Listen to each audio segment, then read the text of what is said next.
বন্ধুরা আসসালামু আলাইকুম। তো সবাই কেমন আছেন? আশা করি সবাই ভালো আছেন। তো আজকে আমি আপনাদেরকে দেখাবো ফেসবুকের দুইটি গুরুত্বপূর্ণ সেটিং। তো এই সেটিংগুলো কিন্তু আপনাদের সবারই প্রয়োজন, কিন্তু অনেকেই জানেন কিন্তু আবার অনেকেই জানেন না। তো যারা জানেন তারা কিন্তু ভিডিওটি স্কিপ করে ফেলেন, এবং কি যারা না জানেন তারা অবশ্যই ভিডিওটি পুরোপুরি কন্টিনিউ করুন না টেনে, তাহলে কিন্তু পুরো ভিডিওটি বুঝতে পারবেন। তো যারা আমার চ্যানেলে নতুন আছেন তারা অবশ্যই আমার চ্যানেলটি সাবস্ক্রাইব করে সবসময় সাপোর্ট করবেন যদি ভিডিওটি ভালো লাগে। আর যারা অলরেডি সাবস্ক্রাইব করছেন তাদেরকে অসংখ্য ধন্যবাদ।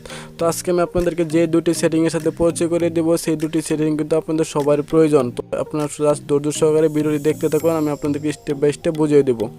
তো এখান থেকে দেখেন থ্রি ডট নামে যে অপশনটা আছে, জাস্ট আপনারা এই থ্রি ডটের উপরে ক্লিক করবেন। তো ক্লিক করার পরে প্রথম সেটিংটির জন্য আপনারা চলে যাবেন। এখান থেকে দেখেন সেটিং অ্যান্ড প্রাইভেসি নামে অপশন আছে, আপনারা এটার উপরে ক্লিক করে দেবেন।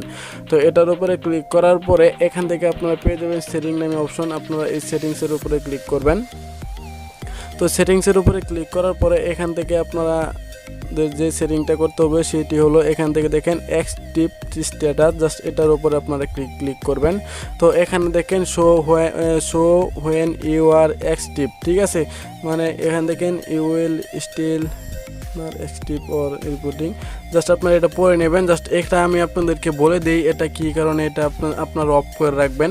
সেটা হলো, আমি যদি এখান থেকে এটা অন করে দিই তাহলে কি হবে, যে আমি যদি অ্যাক্টিভ থাকি, আমি যদি কোনো সময় ফেসবুক ব্যবহার করি, তাহলে কিন্তু আমার যে ফেসবুক ফ্রেন্ড আছে, আমার আত্মীয় স্বজন আছে, বা বাবা মা ভাই বোন যারা আছে, বড় গার্জিয়ান, তারা কিন্তু দেখতে পাবে যে আমি ফেসবুক ইউজ করতেছি। কিন্তু আপনি যদি এটা যদি এখান থেকে বন্ধ করে দেন, তাহলে কিন্তু তারা আর আপনাকে দেখতে পাবে না যে আপনি কি ফেসবুক ইউজ করতেছেন কি না, তারা জীবনও বুঝতে পারবে না যে আপনি ফেসবুক ইউজ করেন। তো আমি আপনাদেরকে অবশ্যই বলবো যে আপনারা এখান থেকে এটা বন্ধ করে রাখবেন। তো দ্বিতীয় যে সেটিংটা আমি দেখাবো, সেটির জন্য আপনাদেরকে যা করতে হবে, তো আপনারা আবারও চলে যাবেন এই থ্রি ডটের উপরে, এখান থেকে ক্লিক করে জাস্ট আপনারা এই সেটিংসের উপরে চলে যাবেন। তো সেটিংসের উপরে চলে যাওয়ার জন্য এখানে দেখেন আপনারা একটা অপশন পাবেন সিকিউরিটি অ্যান্ড লগ ইন নামে, জাস্ট আপনারা এটার উপরে ক্লিক করবেন। তো এটার উপরে ক্লিক করার পরে এখান থেকে দেখেন হোয়ার ইউ লগ ইন, এখানে দেখেন আমার যে ফোনটি আছে সেই ফোনটির মধ্যে আমার এই ফেসবুকটি ইউজ করা আছে। তো আপনার আইডিটা যদি অন্য কেউ অন্য মোবাইলে ইউজ করে আপনি ব্যতীত, তাহলে কিন্তু এখানে তার ডিভাইসটা কিন্তু এখানে শো করবে। তো এখানে দেখুন আমার হাওয়াই মোবাইল দিয়ে এটা আমি কানেক্ট করছি। তো এখানে দেখেন হাওয়াই Y611 ঢাকা বাংলাদেশ অ্যাক্টিভ নাও, এখান থেকে দেখেন আমার অ্যাপসও কিন্তু অক্টোবর মাসে এগুলো সব কিছু ডিটেলসে দেখাচ্ছে। তো আপনার ফেসবুক যদি অন্য কেউ ইউজ করে, তাহলে সেটি আপনি এখান থেকে খুব সহজেই কিন্তু বের করতে পারবেন। তো এখানে দেখেন সি অল নামে যে অপশন আছে, আপনারা জাস্ট এটার উপরে ক্লিক করবেন। তো এটার উপরে ক্লিক করার পরে কিন্তু এখানে কিন্তু তাদের মানে আপনার অ্যাকাউন্টে যদি অন্য কেউ লগ ইন করে, তাহলে তার পুরো এটা এখানে শো করবে। আপনি চাইলে এখান থেকে তাকে লগ আউট করে ফেলতে পারবেন খুব সহজেই।